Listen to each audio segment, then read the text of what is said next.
नमस्ते दोस्तों, आज मैं आपको ताजमहल के पूरे निर्माण कार्य की जानकारी दूंगा। बस वीडियो को लाइक, चैनल को सब्सक्राइब कर दें। तो चलिए शुरू से शुरू करते हैं। तारीख है 17 जून 1631। जगह है बुरहानपुर। आज की रात हवाओं में एक अजीब सी खामोशी है। बाहर बारिश हो रही है, लेकिन शाही खेमे के अंदर आंसुओं का सैलाब आया हुआ है। हिंदुस्तान के बादशाह शाहजहां को, वो जिनके एक इशारे पर तख्त हिल जाते हैं, आज एक बच्चे की तरह रो रहे हैं। सामने उनकी सबसे प्यारी बेगम मुमताज महल अपनी आखिरी सांसें गिन रही हैं।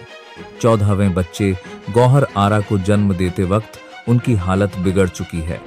बादशाह का हाथ बेगम के हाथ में है। मुमताज की आवाज मध्यम है, लेकिन वो बादशाह से कुछ कह रही है। एक वादा मांग रही है, एक ऐसा मकबरा जो दुनिया ने पहले कभी न देखा हो, और फिर खामोशी छा जाती है। मुमताज महल इस दुनिया को अलविदा कह चुकी हैं। बादशाह की चीख ने जैसे वक्त को रोक दिया है। आज एक प्रेम कहानी का अंत नहीं, बल्कि पत्थर पर लिखी जाने वाली एक नई दास्तान की शुरुआत हुई है।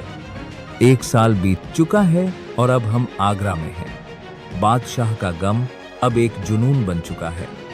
मेरे सामने दुनिया भर के बेहतरीन वास्तुकार पारस से, तुर्की से और खुद हिंदुस्तान के कोने कोने से कारीगर आए हैं, लेकिन बादशाह की आंखों को कोई नक्शा नहीं भा रहा।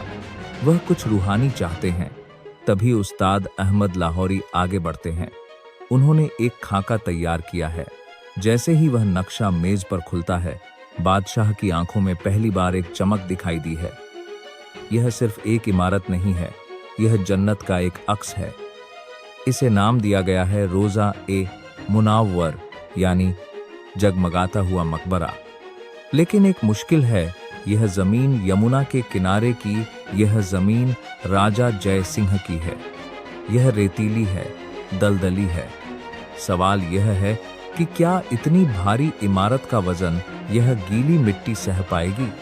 जनवरी 1632, कुदालों की आवाज से आगरा गूंज रहा है। यह कोई आम नींव नहीं खोदी जा रही। मैं देख रहा हूं कि कारीगरों ने एक अजीब तकनीक अपनाई है। वह जमीन के नीचे गहरे कुएं खोद रहे हैं। यह यमुना की नरम मिट्टी को मात देने का तरीका है। हजारों की मजदूर दिन रात एक करके इन कुओं को ईंट, पत्थर और चूने से भर रहे हैं। लेकिन रुकिए, नीम के सबसे निचले हिस्से में आबनूस और साल की लकड़ी के लट्ठ डाले जा रहे हैं। इंजीनियर बता रहे हैं कि इस लकड़ी की खासियत है, इसे जितनी नमी मिलेगी, ये उतनी ही मजबूत होगी। यमुना का पानी, जो किसी और इमारत के लिए खतरा हो सकता था, इस मकबरे की रगों में दौड़ने वाली ताकत बनेगा। बादशाह शाहजहां खुद मुआयना कर रहे हैं। वह जानते हैं, अगर नींव कमजोर हुई तो उनका प्यार इतिहास के पन्नों में दफन हो जाएगा। नींव तैयार हो चुकी है और अब वक्त है इसे सजाने का। इसके लिए राजस्थान के मकराना से सबसे शुद्ध सफेद संगमरमर मंगवाया जा रहा है। आप सामने देखिए, यह धूल का गुब्बार जो उठता दिख रहा है, यह कोई आंधी नहीं है। यह 1000 हाथियों का काफिला है, जो सैकड़ों मील दूर से सफेद पत्थर की चट्टानें खींच कर ला रहा है। सिर्फ पत्थर नहीं, इस सफेदी में रंग भरने के लिए पूरी दुनिया लुटाई जा रही है। चीन से हरा, तिब्बत से फिरोजा, अफगानिस्तान से लैपिस लाजुली और अरब से मूंगा आ रहा है। कुल 28 प्रकार के बेशकीमती रत्न आज आगरा के बाजारों में उतर रहे हैं। खजाने के दरवाजे खोल दिए गए हैं। ऐसा लगता है जैसे बादशाह ने ठान लिया है कि वह स्वर्ग को धरती पर उतार कर ही दम लेंगे। साल दर साल बीत रहे हैं और इमारत अपना आकार ले रही है। अब हम मुख्य गुंबद के पास हैं। यह जो विशाल सफेद गोला आप देख रहे हैं, इसे बनाना इंसानी हाथों के लिए नामुमकिन सा लगता है। मचान इतना ऊंचा है कि नीचे खड़े मजदूर चींटियों जैसे दिख रहे हैं। अफवाह है कि मचान बनाने में ही ईंटों का इस्तेमाल हुआ है, क्योंकि बांस कम पड़ गए थे। दीवारों पर देखिए, यह अमानत खान शिराजाजी हैं, जो कुरान की आयतों को संगमरमर पर तराश रहे हैं। गौर से देखिए, नीचे के अक्षर छोटे हैं और ऊपर के बड़े, ताकि नीचे खड़े इंसान को सब एक बराबर दिखे।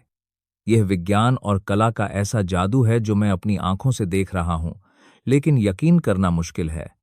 सफेद पत्थर पर काले पत्थर की यह नक्काशी, जिसे पितरादुरा कहते हैं, ऐसी लगती है जैसे कागज पर कलम चली हो। तकरीबन 22 साल, 20,000 मजदूर और बेहिसाब दौलत के बाद आज साल 1653 है। इमारत मुकम्मल हो चुकी है।